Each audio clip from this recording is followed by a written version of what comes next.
When I bought my modest lakeside house 5 years ago, the real selling point was the peaceful private lake just beyond my backyard. The realtor assured me it was residence access only, and I pictured quiet mornings fishing with my son and watching sunsets ripple across the water. What I didn't picture was Karen. Karen moved in 2 doors down about a year after I did. She immediately appointed herself as the unofficial HOA president, despite the fact that our neighborhood's HOA barely even exists. Just a few basic rules about trash and lawn upkeep. But Karen took it upon herself to enforce whatever rules she felt like inventing that week. At first, it was small stuff. An angry note on my door because I left my trash bin at the curb an extra day. Complaints that my trash bin's self-existence action. Before I left my trash bin at the curb an extra day. Complaints that I took more time at the crack of dawn because my trash bin at the curb wasn't cleaned by the buzzboys next door. What I didn't picture was Karen. Karen moved in 2 doors down about a year after I did. She immediately took it upon herself to enforce whatever rules she felt like inventing that week. At first, it was small stuff. An angry note on my door because I left my trash bin at the curb an extra day. Complaints that my trash bin at the curb wasn't cleaned by the buzzboys next door. What I didn't picture was Karen. Karen moved in 2 doors down about a year after I did.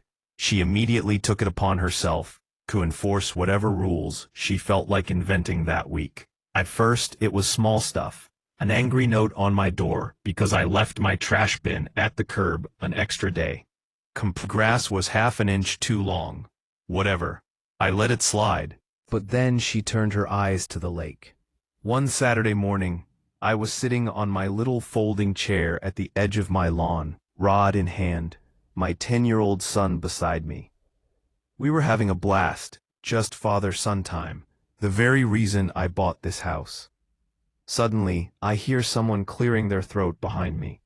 I turn and there's Karen, hands on hips, eyes locked on me like I'm committing a crime. "You can't fish here," she snapped. I blinked. "Excuse me. This lake is for HOA members only. You need permission to fish." "Karen, I live here.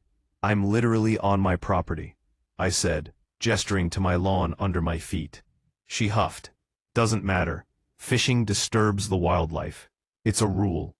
Before I could even reply, she stormed off, phone in hand. 10 minutes later, a patrol car pulled up. I couldn't believe it. She had actually called the cops on me for fishing in my own backyard. To their credit, the officers were clearly embarrassed.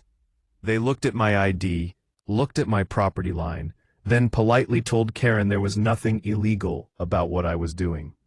She stood there fuming while my son tried not to giggle. The cops left, and Karen stomped back to her house. But I knew this wasn't over. Sure enough, the end. Next weekend, she was back. This time she brought a printout of rules she claimed she'd written up for the HOA. None of it was real.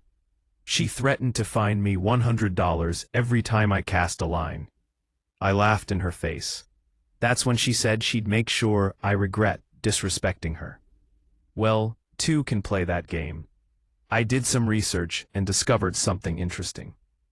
While the HOA had scenic view easements that gave certain homeowners bragging rights about their lakeside view, there was nothing preventing me from parking a boat on the lake or where I did it. So, I bought an old pontoon boat off Craigslist. Bright blue, pretty ugly, perfect. Next weekend, I motored it out and anchored it right in front of Karen's backyard.